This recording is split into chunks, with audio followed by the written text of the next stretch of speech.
Greetings and salutations, board game fans. The Dice Pirates are back. This is episode 45, and today we're actually going to do another fun themed episode. We're going to go ahead and break down kind of the history of card games and the history of cards in general, like within America.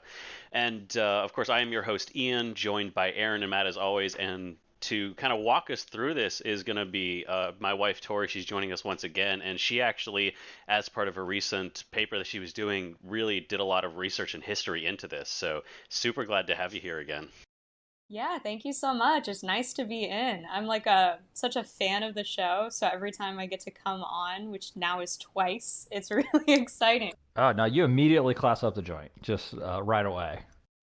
Yeah, thank you. No, I'm happy to be here. Yeah, I am a doctoral student of art history, as you guys know. But for the benefit, I guess, of the audience, those are sort of my credentials in talking about this. Is that I like talking about pieces of American material culture, and podcasting is a famously visual-based This is a medium. Is a great great this is place a great to come venue to on talk and about visual arts. art. Absolutely. I love your perspective, like coming Yeah. into this discussion, because board games are a really interesting piece of like material art. You know, they combine all these different disciplines of like visual design, making crafting and making neat objects that are fun to look at and hold. So I love bringing an artist history, art scholarly perspective to the game space.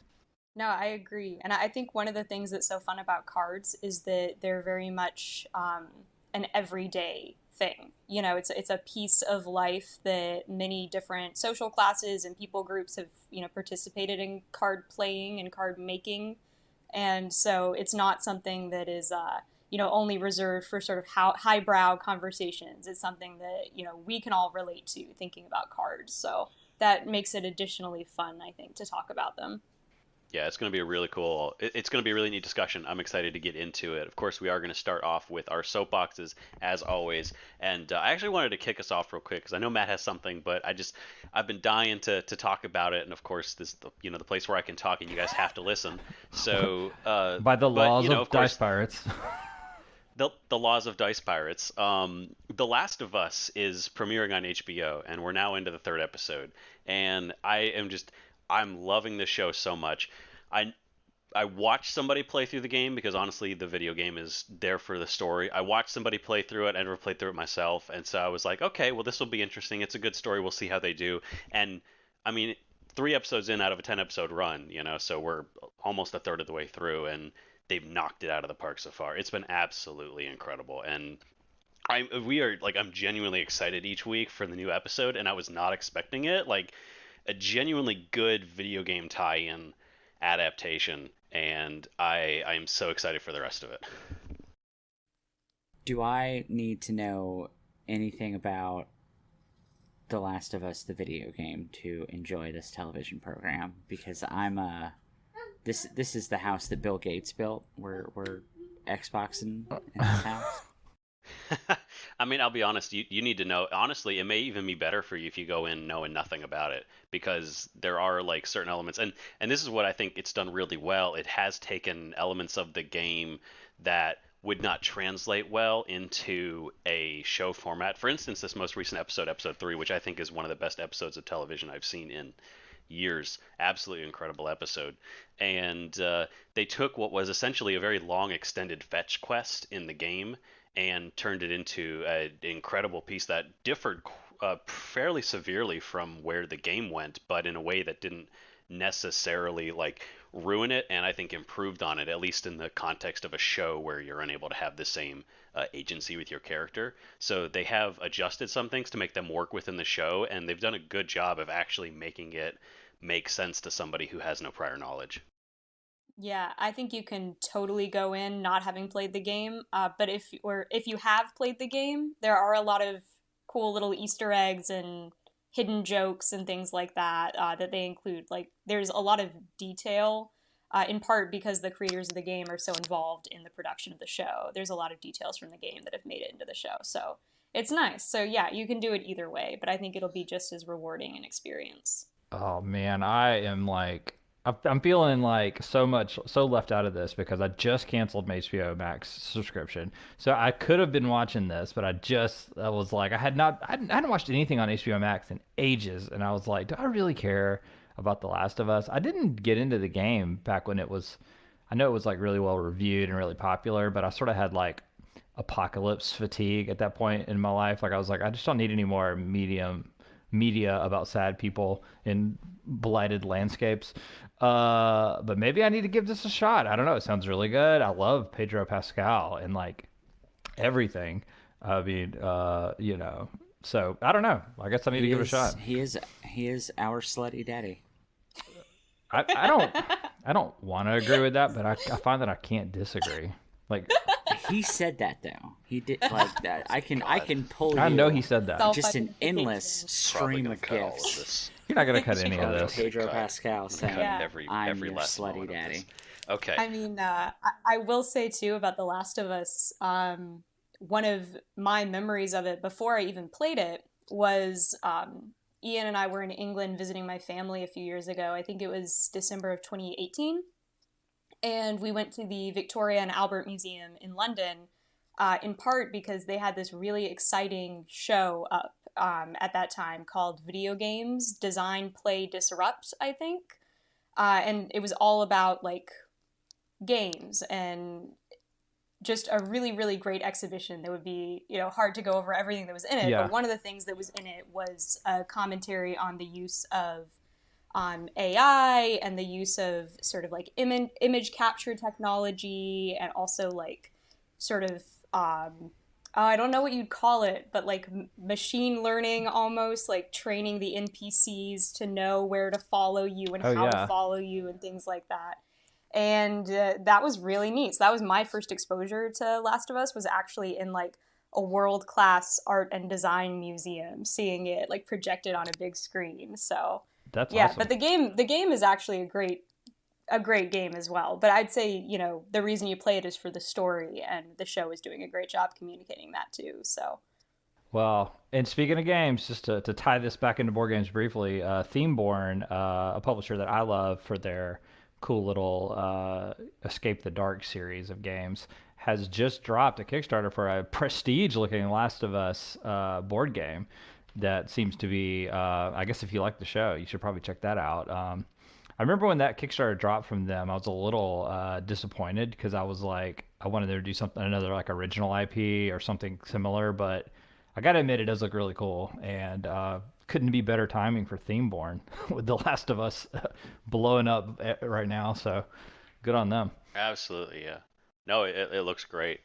I'm definitely a big fan of the show, and that's something I'll definitely take a close look at. Matt, I know that you have a soapbox as well for us, and one that's a little bit more board game focused. It's extremely board game focused in that it is about a board game.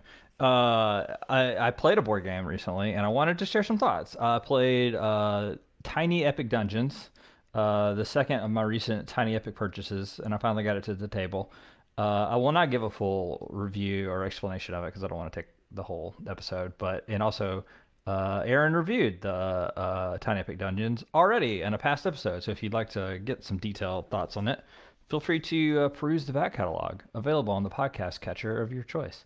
But I played it, and my feeling was that I think finally with Tiny Epic Dungeons, Gameland Games may have like flown ever so slightly too close to the sun with like what can be achieved with the tiny form factor. It is borderline inscrutable to understand how to play this game with the form factor that they have scaled it down to. It works. It's a very good dungeon crawler. It's actually very fun, but learning to play it and understand the information that it's trying to convey to you on cards that are so tiny and have no words and have a absolutely labyrinthian visual language of symbols was the most, like, the first 30 minutes of the game was just like, I don't know what this card is telling me to do. I have a feeling in my heart of what this card is telling me to do, and we're going to go with that. You knew it was bananas. It really is like just a case of like, it's too big a game for the form factor, right? So the Tiny Epic Games, to recap, if this is your first episode, you don't know what we're talking about. Gameland publishes a great series of little box board games that try to replicate everything you'd get in a full featured, big, expensive box, but in a box the size of a trade paperback edition of your favorite fantasy novel series. So they're little boxes that you could throw in a backpack. They're wonderful little products. They're kind of neat exercises in design and economy of design. But dungeon crawls are famously complex things. There's lots of moving parts, events, encounters, monsters, traps, dungeons, peril. And every tile that you lay out that forms your little modular dungeon has just a mess of symbols on it trying to tell you like what is happening here. Every enemy, they didn't want to keep it simple. They couldn't resist the urge to make this game complex. They're not just simple enemies like this enemy has this much health and this much armor and you roll to hit it. The enemies have like AI routines of like how they move and how they attack. They have different modifiers based on if they're attacking you at range or at distance, or if you're attacking them at range, or if you're attacking them at distance. Or it is all of this is being conveyed to you on a card the size of like those little squares in a game of memory, and using nothing but symbols and no words. It's bananas. Uh, it's sort of like a buyer beware thing. If you can get past all that and learn to parse it, it's a fun little pick up and play dungeon crawler. But boy, they had their Icarus moment with this one, I think. I love that half of your complaint was that the cards themselves are too tiny. Like it sounds like this tiny epic game may have been simultaneously too tiny and too epic at the same That's time. exactly it. It was just it's too much. It's too much, man. Aaron, you played Is that it. Do you like feel a the same way? Fast and the Furious title? Yeah, too Tiny tiny, epic. too epic. Too tiny. Too epic. Too big. Not to harp too much, but yeah, it is absolutely their most ambitious design, and it is the limits of what you could do with that sort of game. Yeah. I mean, just like I genuinely hope future titles they see this feedback and they're like, let's scale back. Like I get them wanting to do it, and what they did is very impressive. Mm-hmm. I don't know if they needed to. They were so worried about whether or not they should. They didn't stop to ask whether or not Yes. Wait, I said Yes. that backwards. They're so worried about whether or not they could. They didn't ask whether or not they should. But it was a fun game. As a technical feat, as a thing that was done. Could we take a dungeon it is crawl? very Could we cool. take D&D and put it in a little box you can put in your pocket? In the back pocket of your Jinkos. It is, they did it. They did scale it down. And it is fun. I liked it. You know, I have a high threshold for like, or actually not a high bar. I have a very low bar for dungeon crawls. I like them. Even the most kind of garbage one, I can find some fun in because I like the whole milieu. So this one was going to have to be pretty bad to let me down, but I would say that it was above, like it was pretty good. Like it was very good. I think everyone who played it for our Sunday night game group liked it, even though we lost pretty miserably. The final thing I'll say about it, and then we'll move on, is it had the most comically ridiculous difficulty curve since the time I played Robinson Crusoe with Dennis, where we really thought that we like had the game won and then immediately collapsed in a span of like a round and a half. This had the exact same thing of like the first few rounds are just like you're exploring little rooms and like not much is happening. It's like, oh, there's a goblin. Wonk, it's dead. This is easy peasy. And then we all split up. We did the stupid thing that you're never supposed to do in games like this. Just split the party. Went to 4 different corners of the dungeon, just like this is fine. And within seconds, we were surrounded by peril and death. People were trapped in the corners, like I can't move. It fell apart instantly, and we did not progress past Act 1 and Act 2. So I got to play it again to really say what the game is. But anyway, initial impressions mixed. Generally like it. Bold and ambitious experiment from Gamelin Games. Definitely not the reaction that I imagine Gamelin Games was hoping when they made the game. Speaking of reactions that were not expected when the developers made the game, we're going to play Bitter Boardgamers, and Nice oh my segue. goodness, do I have some good reviews for you got guys some today. bangers? This is going to be great. Do people still say bangers? You say bangers, and that's Yeah, enough you're a for me. people. Certified hood classics. Oh, people don't say that. We don't say that. All right. Everyone says that. Okay, so I'm going to go ahead and read you guys some 1-star reviews. You're going to guess what game I'm talking about. Are you guys ready for your first review? I'm yeah. ready. I'm ready. All right, here we go. This game is a dressed up turd. Good-looking design and components that amount to zero depth. After a few games, it moves lightning fast because the choices are just obvious, and the game quickly becomes entirely dependent on card draws. What a disappointment. It is so highly rated here on BGG, and my local game store staff raved about it. Honestly, Cribbage produces more excitement and strategy. Backgammon, even. I mean, Backgammon, first off, hold your tongue. I see you, Matt. I see you about to talk some ish about Cribbage. I'd never played Cribbage. I don't even know what Cribbage is. Cribbage is legitimately Cribbage. one of the greatest games I've ever played. Cribbage is a great There's an game. app you can get for your phone called Cribbage with Grandpa. That can't be true. Where you design a grandpa to play Cribbage with you. What is Cribbage? This is 100% real. It's 100,000% real. And the grandpa will like offer you hints and teach you how to play the game. Cribbage is one of these like games that you get when like some well-meaning uncle or aunt buys you that like box of 1,000 games, and it's like a pegboard with some cards, and you'll never play this in your entire life. That looks. Yeah. It's genuinely very fun. Okay. Now on to the actual thing that we were doing. Uh-huh. I got nothing. Wait, a dressed up turd, highly rated, all style, no substance. You know what I feel like this is? What do you think it is? But it's the card play is not. My first thought was Parks. Not Parks. I was thinking Gloomhaven just because like that's where I gravitate to. But like, all right. So not Gloomhaven. I'm gonna give you another another review here. Uh-huh. Say what you want, but I honestly hate it. So much better two-player games out there, to be honest. Feels like a mockery of the original due to the constant rock, paper, scissors type picking. Also, zero card drafting, which I think is a fundamental of the original. The hate drafting is a big turnoff for me. Avoid it if you're a peaceful player or a cooperative player like myself. Card drafting was a part of the original? Seven Wonders Duel? It is Seven Wonders Duel. What? What a weird, what a weird game to feel that strongly about.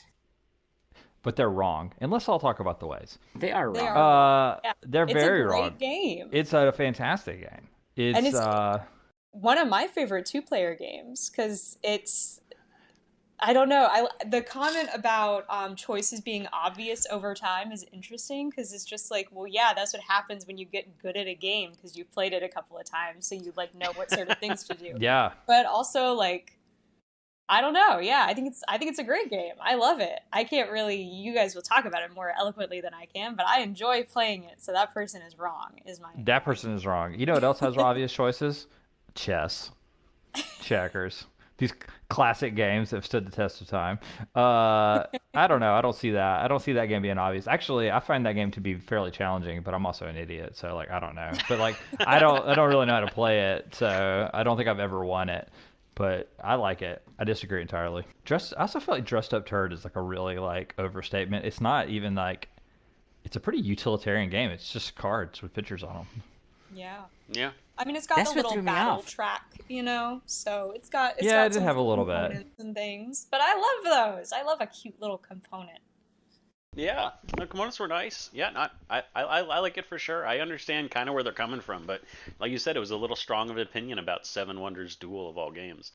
Now, this next game.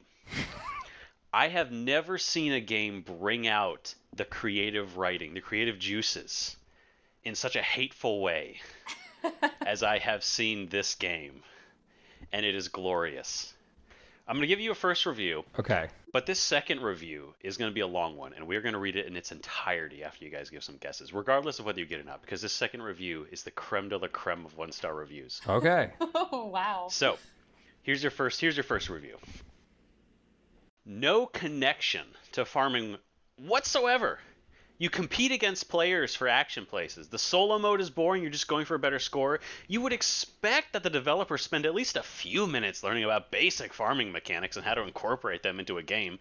Last but not least, the drawings are preschool level at best. Disappointing game. Is this Agricola? This is definitely Agricola. It is Agricola. Yeah. Definitely Agricola. Sorry. Agricola. The Grick. Yep. The Grick, as Aaron would say. Point to Clower since you said it correctly first. Well, I took 3 years of high school Latin, so I know that it's pronounced Agricola. Wow, I took the equivalent of 3 semesters of university level Latin, and I'm out here saying Agricola. Here we go. All right, you guys ready? Because I need you to buckle in a little bit. We're gonna go on a ride. How bad is Agricola? Let me bore with a story that best describes it. When I got back into gaming around 2009, I was exposed to Eurogames. I was an old school wargamer who had been out of the loop for 25 plus years, which had dulled my senses. So I was really digging Euros. I'd yet to play any of the revered top 10 on BGG, and then a well-intentioned soul invited me to play Agricola. Oh goody, the number 2 ranked game. If you are familiar with Lord of the Rings, I was like King Theoden of Rohan, and Euros were like Wormtongues. Oh As my I God. play Agricola, and I use play generously, as that implies some level of fun, I start waking up and seeing through the haze. This game was terrible. It had about as much to do with farming as Nexus Ops has with ballet. And unlike other Euros, this one was dragging on. It felt like centuries. It wasn't because of analysis paralysis at the table. It was because this game was accelerating our table to near light speeds, and relativistic effects were slowing time to a crawl.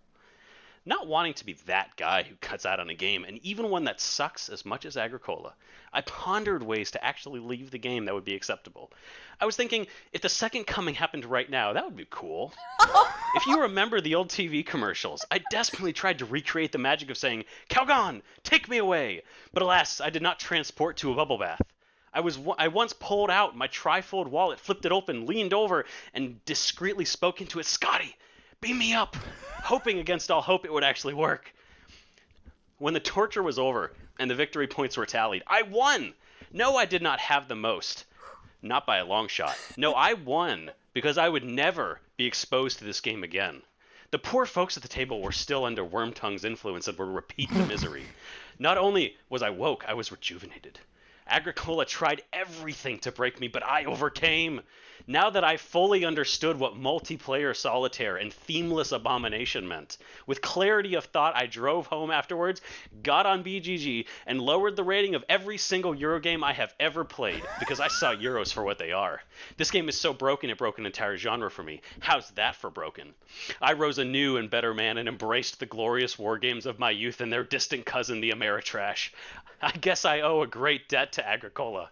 If not for the depths of its suck, I might still be stuck in that beige-colored land of elegant mechanics and utter boredom. So thank you, Uwe, for freeing me from this cage.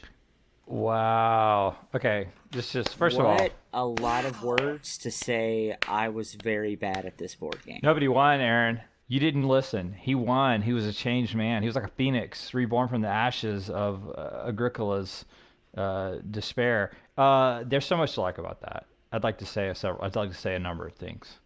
One is, for some reason, it felt like Ben Shapiro wrote that. I don't know why. That was my immediate thought. That was like my first reaction. I was like, this is definitely Ben Shapiro's secret alt BGG account. Two, my favorite line in the whole thing was, unlike most Euro games, this one really dragged on. Which is an incredible thing to say as someone who's played a lot of Euro games. I think that there's like a relativistic time thing that happens when you play Euro games, and it somehow goes slower. There's like you spend more time in the game than actually past. I don't know. That was fascinating. That was brilliant. I hope that guy feels better and felt some catharsis. I could not believe what I read. It blew me away, and I could not stop laughing. I'm going to give you guys one more review just because, like I said, this one brought out the best of people. This one's much shorter, but I quite liked it. I've never been waterboarded, but I imagine the experience is comparable to Agricola. Oh, no. The process of partaking in this game was so prolonged I was convinced the clock was going backwards. It later turned out that due to daylight savings, the clock had gone backwards, but the point still stands due to my growing fear that I was stuck in some sort of time loop that I couldn't escape, and I would be stuck in a purgatory in which I was forever damned to play Agricola. I think the earliest clue that the game was not meant for me was while reading the instructions. I got a call from my family informing me that my grandparents had died in a freak accident on their farm in the valley. I bring this review to you from their funeral service. I actually think I'm having more fun here. I never in a million years could have predicted the way that review was going to end. Yeah, it went some places. I didn't expect the death of his grandparents. I mean, it was I wish I cared about anything as much as these people cared about hating Agricola. Sure. It was I honestly, I would say just go to Agricola. on Board Game Geek. Read through some of the 1-star reviews. It's a trip, and these are just some of the most enjoyable ones I found. But yeah, so that's Bitter Board Gamers. I had a lot of fun with that one this time, and if you guys did too, we're going to go ahead and take a quick break, and we'll be right back to our main discussion. Alrighty, and welcome back to the Dice Pirates, where we're going to go ahead and jump into our main topic this week, which is going to be the history of cards, a ubiquitous part of the games you play. But how did we get to having cards? How did they become a part of the way we play and the way we do things? And joining us to explore that is Tori. So, Tori, why don't you kick us off? Yeah, absolutely. So, first, I mean, I think maybe I'll clarify a little bit. I'm not sure if I'm going to be able to cover the entire history of cards and how we Sure. became, how we started playing them. But I do want to talk about sort of a specific aspect of cards, going in a little bit to their history, but also talking about a special kind of card and how it flourished in the U.S. So that's the main thing I want to talk about today. But first, I wanted to start because, like you say, you know, cards are ubiquitous. We see them in all sorts of games. We see them outside of games. You know, like paper cards are just a huge part of our everyday lives as people in the 21st century. And they have been a part of people's everyday lives for a long time. So before we even talk about their history, I just wanted to ask, like, does anybody have any particular memories of card games that you really enjoyed? Or, you know, like what's your experience? Like, what's the first card game that you remember playing? And how do you interact with cards now? That's a great question. That's a really good question. I think for me, like when I remember growing up, and a big part of the cards was basic spades and hearts, and cribbage and bridge, things like that. And I would watch like my parents play them, and as soon as I could, I wanted to join in just because I, could see they were enjoying themselves, and so I wanted to play with them. And I think I've sort of lost sort of my approach towards cards as the only medium necessary for a game. There's still plenty of games that I play that are only cards, but I think I see cards as much more of an accessory to a game, something that can be additive as the end all be all themselves. We grew up playing like family card games, and my dad is like a preternaturally good at spades, like to the extent that he has this like psychic understanding of all the cards that everyone is holding in their hand, and he will just look at you and be like, "You've got the jack of," and it's incredible. So that's my earliest memory of spades, of just being brutally defeated by my father at spades. Actually, I'm sorry, hearts. No, that's it. That's basically it. And then, of course, just playing like Magic when that became a thing, and did just all the cards that we play with and all the board games that we play. I mean, I just feel like, weirdly, when I think about it, I feel like I interact with a card every week, every few days, because I mean, games are such a big part of our social scene. We were definitely. I mean, old maid, go fish, that sort of nonsense. But I do have like my earliest core memory, Pixar Inside Styles, is definitely my brother Matt, when he lived with us, coming down the stairs one day and being like, "Yo, nerd, sit down at the table. I'm gonna teach you how to play Magic." And that was kind of the beginning of the end for me. that was really, yeah. That's really what cracked that egg. Down the rabbit hole you went. Nice. Yeah, I mean, I love how popular games like Magic that are like totally based around cards and their interaction with each other, how, you know, popular and like huge those are still in like the gaming universe.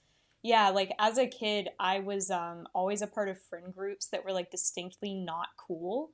And so my friends and I would get together and we would play a card game that isn't even really a card game, but the game Spoons, where you're sitting in a circle passing cards around until someone gets 4 of a kind, and then everyone's making a mad dash for the spoons, people like tackling each other for a spoon.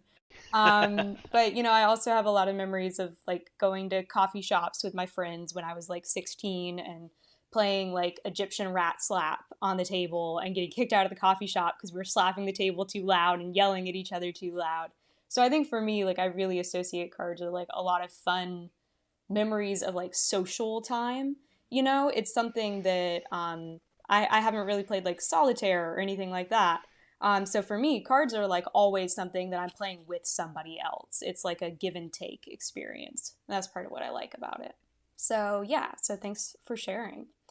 Uh, so cards are also really old. As you guys might imagine, they've been around for a long time. And the thing about playing cards is that we actually aren't really sure how old they are. And in part, that's because, you know, these are really small objects. So they're not like huge, grand works of art. And for that reason, small things, there's an anthropologist who said this once, but small things often get forgotten. You know, they aren't always mentioned in the historical documents, they aren't always included in grand Right. treatises and things like that. But we do have evidence, and, you know, some scholars say that cards may date back to like the first millennium of the Common Era in China. They definitely were around very early in places like India. But we aren't really sure how they spread throughout different geographic regions. So we're not really sure, did they develop in Europe after they came over from, you know, some other country, or were they developing in different places concurrently? You know, it's a little bit unclear.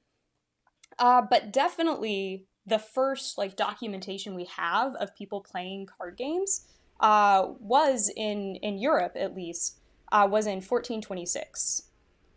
So, you know, pretty early.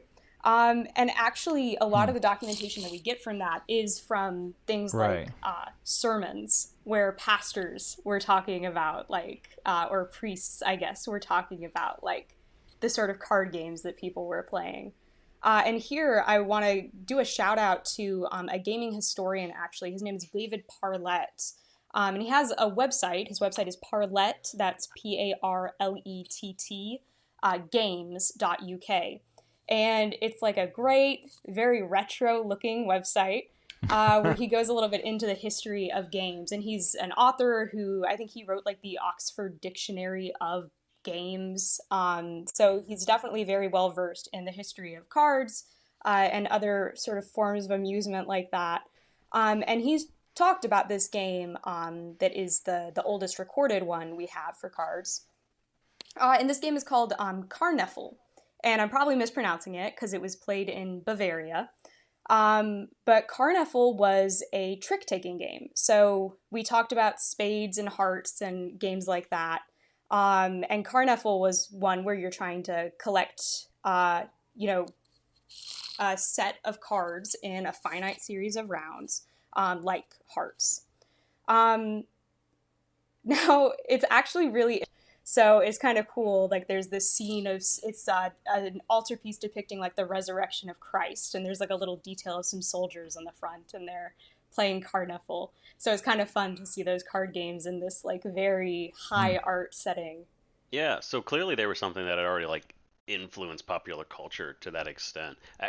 I'm curious, like also timeline wise, Hmm. you said like around 14, like 1420 or so was the time that like card games first showed up, and like the printing press was invented right around that time period as well. I have to imagine that coincided a lot with sort of the proliferation of card games into sort of the modern, like into sort of the culture of the time, and really making them more available to everybody. So yeah, that would have been a little bit after this.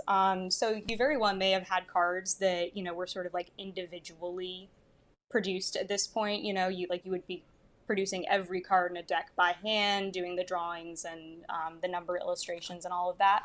That's But really yeah, cool. like as the printing press technology becomes available across Europe, it's only going to be easier to distribute small pieces of paper. And I mean, that's like a big part of various things that happen in the Middle Ages, like the Protestant Reformation and other social, political, religious movements that rely on moving pieces of paper to get information around to other places. So, yeah, it is interesting to think about cards in that context. Now, another card game that was really popular in Europe around this time, because Carneffel was, from what I understand, kind of a Bavarian phenomena. But another card game that was a little more ubiquitous, it was played in Italy as well as France and Germany, was tarot, or you might hear it called taroki or tarok. And this was a really popular game, like I said. It was also a trick-taking game. And it probably originated in Italy. And like I said, it was popular in a lot of places. In fact, it still is. Tarot remains like a very popular card game. But I guess I want to ask, when you guys hear tarot mentioned, what do you think of? No, I mean, I immediately thought, up until you just started speaking, that we were going to be talking about the fortune telling, the death card, and all of that when you said tarot. I mean, that's exactly what I thought you were going to be referring to. I had no idea there's a tarot game. Yeah.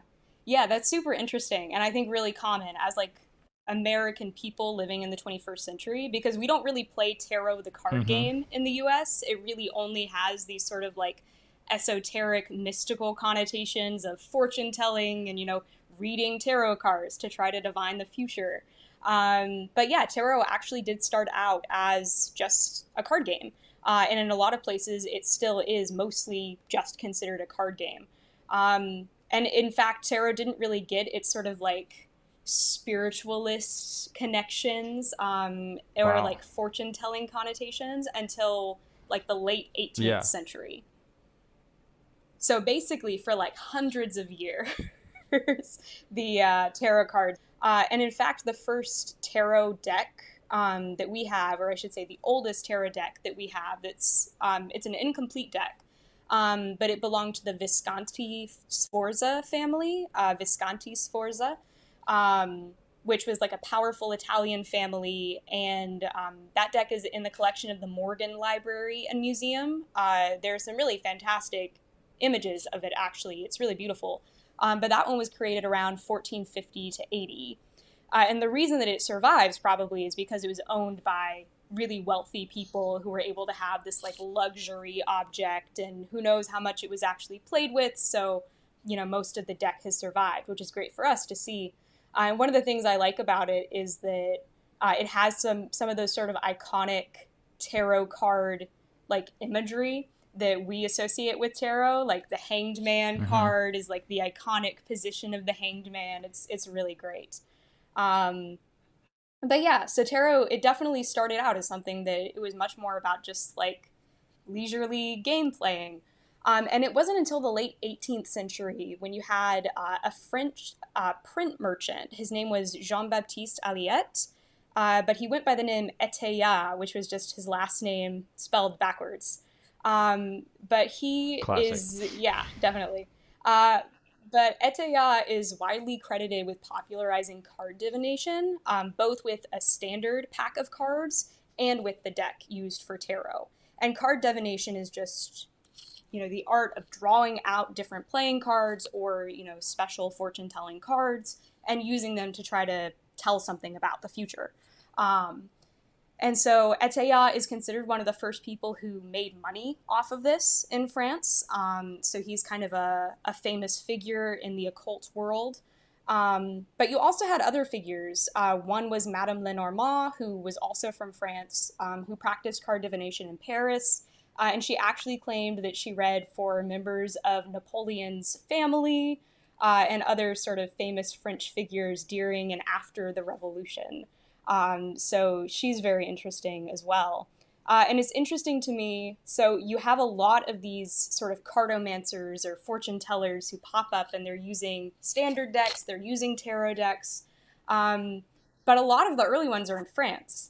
And I'm not entirely sure why that phenomenon is. I'm sure, there are maybe other scholars who could say why France was like a hotbed for that kind of like idea. But it is fascinating that as fortune telling cards start to become a thing in the US, a lot of the decks that are being published make references back to France. They're trying to connect themselves with this sort of like lineage of card fortune telling, which is pretty fascinating. This is all like blowing my mind because I would have thought, up until this conversation, that like tarot was some kind of tradition like separate but like parallel to like card playing. Hmm. But that like people started playing with decks of cards, playing a game called tarot, and then somehow making the connection of like, what if we use this deck to try to like, I don't know, get spiritual. Like as you know, like what if we start doing so like the exercise of the discipline of like using them to like read comes out of like the game world. Yeah. That's kind of wild. Yeah. I'm also realizing I've never seen a new tarot deck. Hmm. Like I've only ever seen them in the context of other people who had them and being well loved. I think I feel like tarot's having a moment because I was at a mass market bookstore in my area, and like there was a massive display of tarot decks, like themed around pop culture stuff. I mean, if you ever wanted the Office tarot deck, that's a Oh thing that God. exists. Yeah. Well, your friendly local game store honestly probably has quite a few Yeah. tarot decks as well, depending on how large they are. Ours has quite a few actually. So I am actually curious as well because, like you're saying, the two sort of like the fortune telling reading, which, like Matt said, I would have associated more with, and the card playing are sort of more intertwined than I expected. Was that very similar? Because I know you've mostly talked about like France and Europe. Was that very similar in America? Like, was the culture of like card playing and sort of transitioning into that like fortune telling, was that very much brought over by the Europeans that ended up in America, or did they have their own distinct style? Yeah, it's really interesting because, the land that we now know as the United States, since it was colonized primarily, in North America by people from England and France, um, we do definitely get a lot of the European influence on early American ideas about card games.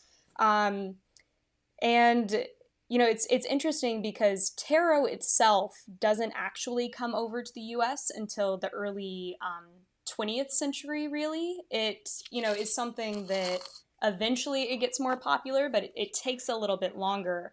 And part of the reason for that is that some of the big proponents of tarot were groups like the Hermetic Order of the Golden Dawn, a group that's also just called the Golden Dawn, which had members like the occultist Aleister Crowley, but also really random figures that, unless you are really into sort of like late 19th century pop culture, you might not know about. But like Sir Arthur Conan Doyle was like super weird, and he was into the Golden Dawn. W.B. Yeats, and also the illustrator Pamela Coleman Smith, who actually created the drawings on sort of the most iconic tarot deck, which is the Rider-Waite deck, or it's also called the Rider-Waite Smith deck. But that one has sort of those beautiful early 20th century illustrations. It's like the iconic tarot that I think a lot of people in the US, when they think about a tarot card, they're going to think about the drawings from Pamela Coleman Smith. But those figures, they promote tarot a lot. It doesn't really catch on in the US until around the 1920s. But it was definitely something that even in the 19th century, the 1800s, America was still interested in sort of cards and fortune telling.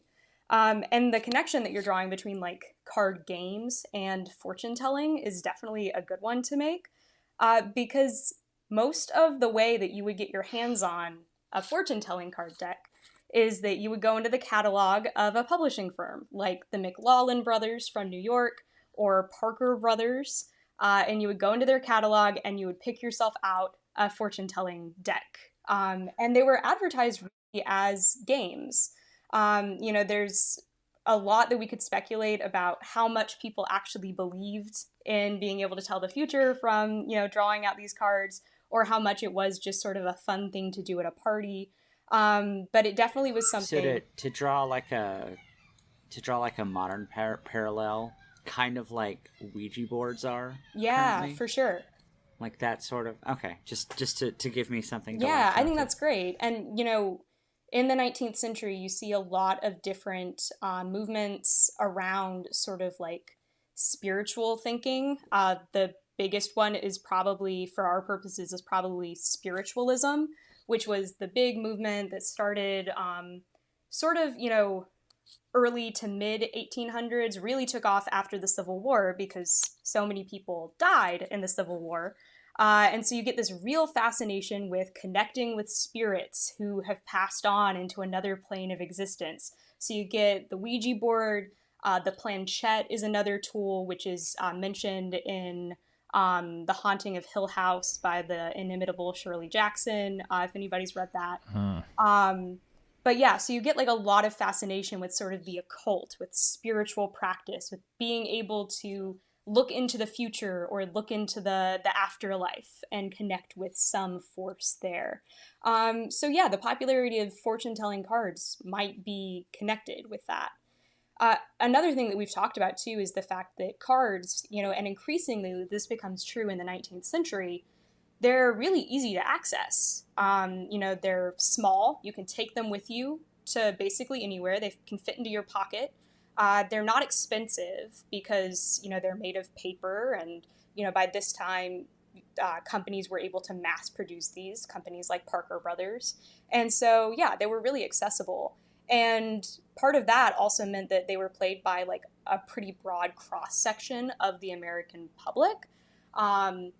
And, one thing that's significant is this wasn't just like a white American phenomenon, but we also have documentation that there were Black Americans who were also either practicing fortune-telling card dealing or participating in it as, sort of like the client for the reader.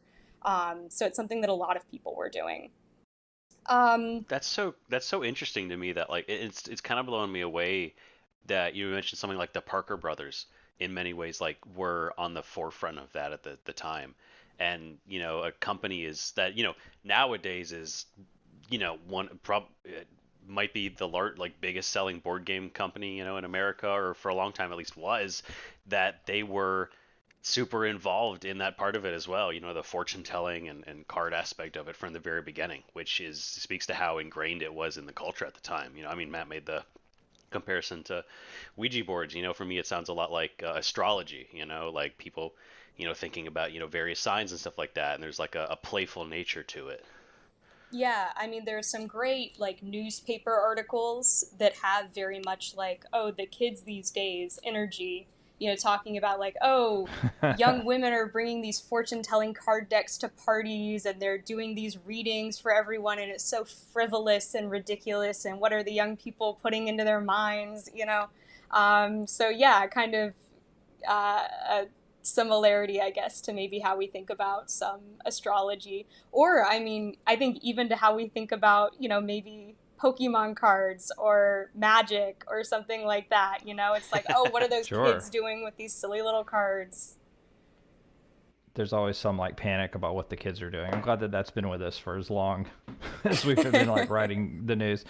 I'm almost feeling like this is a weird parallel to make, but it feels like there's some kind of parallel between like the spread of cards and their like the way they permeate the culture, and like the idea of like an early form of social media or viral media. Like it's sort of like something that kind of latches on in the public consciousness, and with as printing's improving, it's like it's easier to produce, so it's easier to like mass produce and reach more people.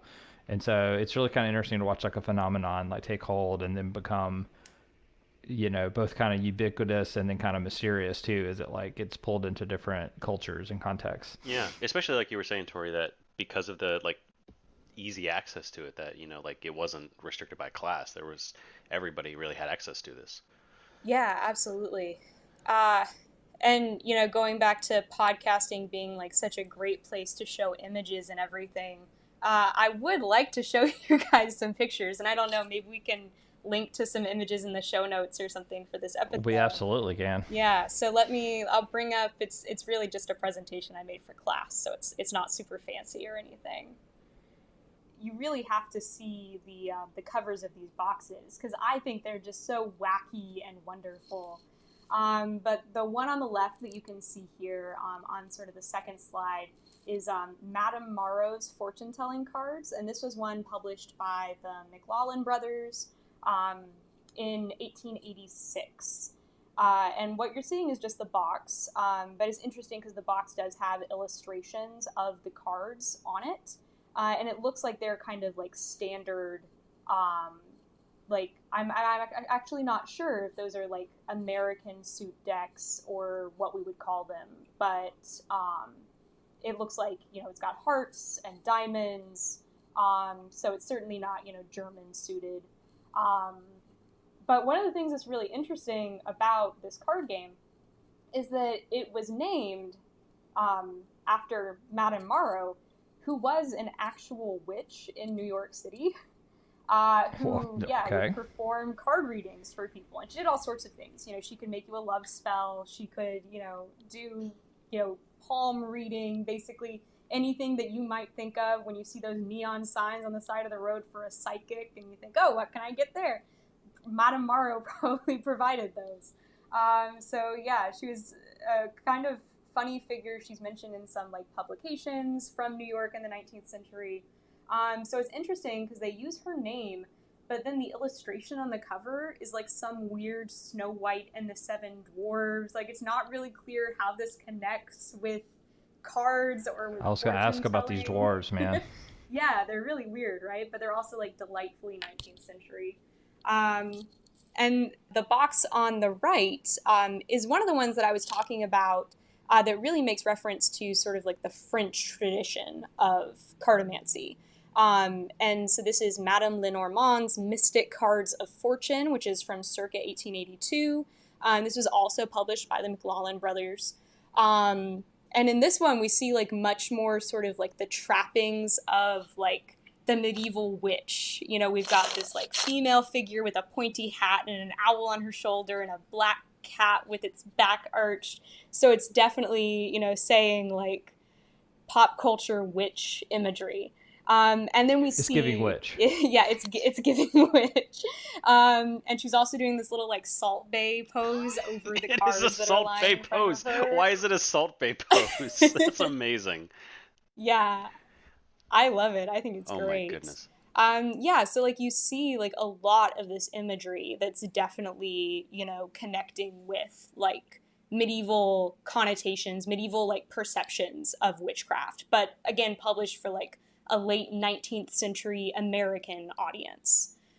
You know, I think it's important to note that these are still definitely classed as games. Like you would find these in, you know, Parker Brothers listed among all sorts of like paper dolls and like decks for Old Maid or other games like that. So they were in their own section, but they're, you know, seen as sort of like an everyday amusement. It's something that you would buy and, you know, Mm-hmm. kids would play with them and things like that.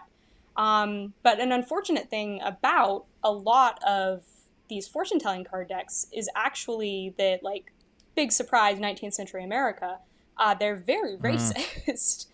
You get a Oh lot of boy. racist imagery on these boxes.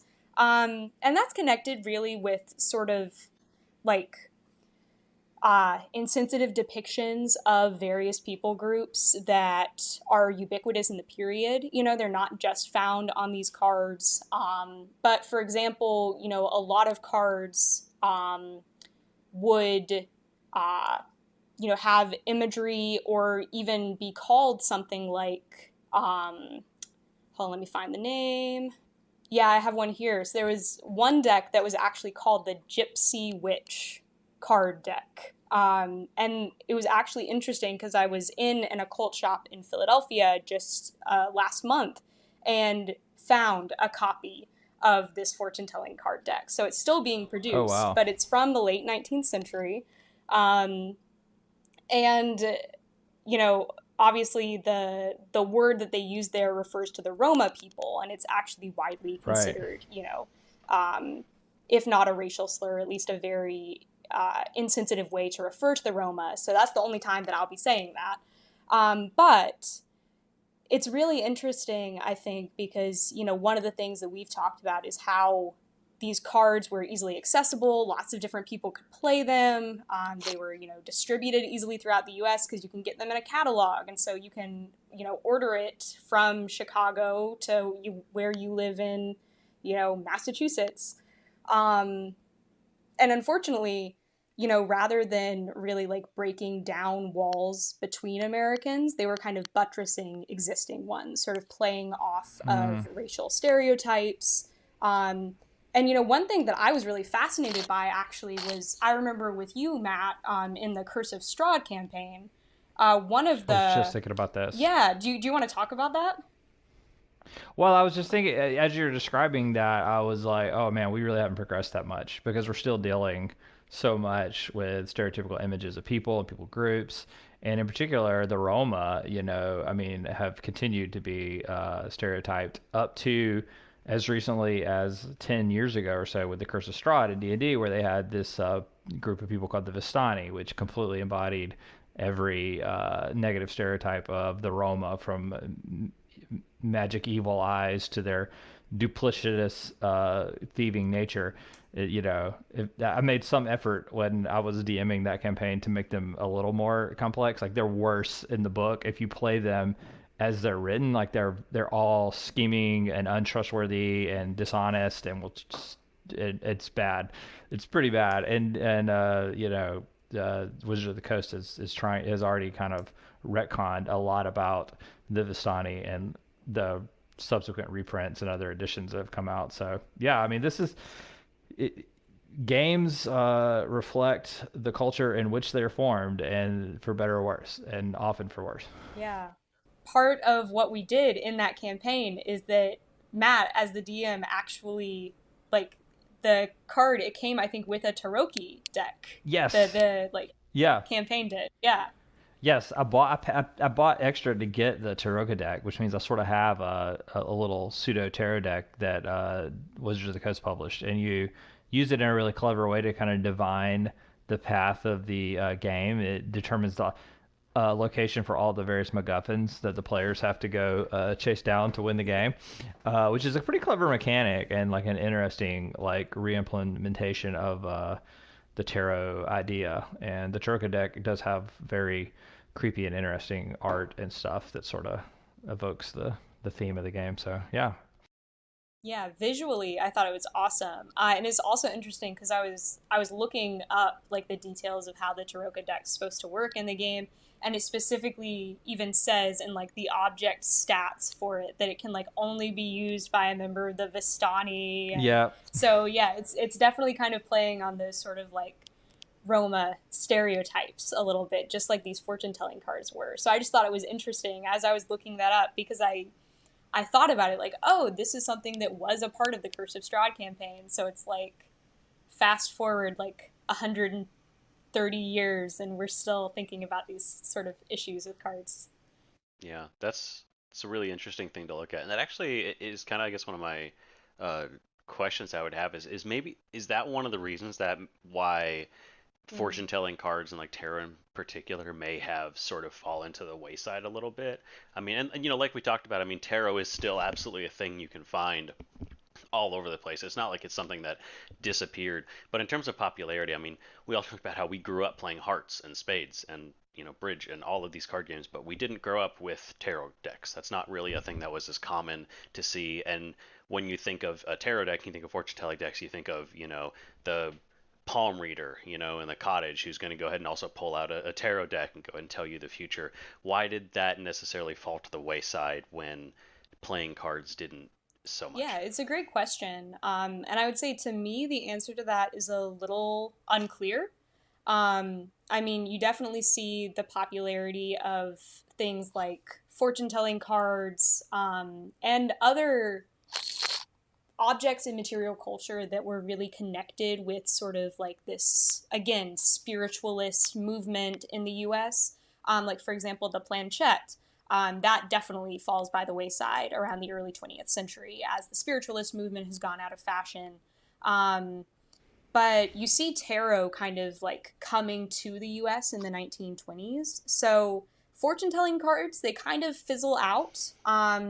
But they definitely set the stage for tarot cards and their popularity in the US. And I would say, yeah, they aren't entirely mainstream.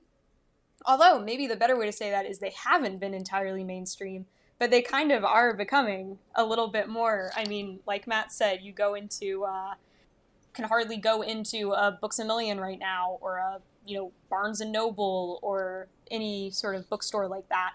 And you really, like, you can't throw a stone without hitting some table that has a display of like tarot cards and crystals and candles or something like that. It's becoming more popular. That's really cool. Yeah, I love that's really neat to really sort of recontextualize how I guess I look at like the playing cards and like their history. I guess like just how would you put like a neat bow on this sort of like to sum up sort of what we were looking at and sort of what you got from really diving into the history of this? Yeah, I think that one thing that's interesting is that, we all were talking about sort of our memories of playing cards, and how for many of us that started in our childhoods, and it was really like a community building exercise, something we were doing for fun, but also something we were doing with other people. And that really doesn't make us that different from, you know, sort of medieval card players and also from 19th century Americans who were taking fortune telling cards to parties. It was something that you did as a social activity. But I think it's also really interesting as a sort of reminder of how, cards can expand our world. They can, introduce us to new people and new ideas and give us like a fun way to pass the time. But they also do have sort of a darker history of being connected with, not so great ideas, particularly, racism and xenophobia. So just like anything, and I think this is a pretty relevant discussion to modern gaming also, where these are still conversations that we're having about card games and about board games, about, how to make it something that is not only accessible and fun to play, but also something that is, not actively excluding groups of people from being able to enjoy it. Thanks for letting me share about this topic. This was like a small portion of a paper that I wrote, which was actually more broadly about scale and how it relates to like how playing cards sort of interact with in terms of size, with people, with each other, with the metaphysical world. So it was fun for me getting to learn a little bit about the history of these card games through that project. And then, yeah, I was just itching to share them with people who would also want to geek out about cards. I love it. This was great. I really appreciate you coming on and talking to us about it. I'll have Ian share that PowerPoint with you all just so you have some of the images. And I guess this is just another place where it's like, it's really fun to do research on games, and there's so many sources available to us, but I feel like we don't often like think about them. But the American Antiquarian Society has like all the Parker Brothers catalogs digitized from like the period from like 1870 to like 1902 or something.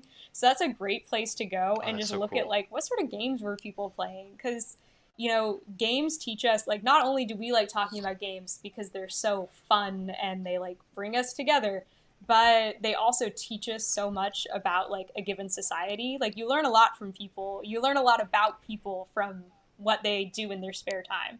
So it's a really fun way, I think, to learn about like American culture, is learning about games. Yeah, that's amazing. And I'm so glad we were able to go through this and you were able to bring that. It sounds like, honestly, there's a lot more that I'd love to dive into about just the history of board games in general, but we'll have to save that for another episode, as much as I want to just dive into it right now. So, but of course, thank you again so much for coming on. That was amazing. Matt, if people want to get in touch with us, where can they do that? They can find us on the gram. Look for us at Dice Pirates on Instagram. We're there all week long, posting updates about what we're playing, mini reviews, fun reels and videos. You can see me in some of the reels. You can see my human face and gaze upon it. And even better, you can message us and we will talk to you because we'd love to hear from you. We always do love to hear from you. Of course, we'll be coming out with new episodes soon, so keep an eye out for that. But until then, we'll be right here on the Dice Pirates.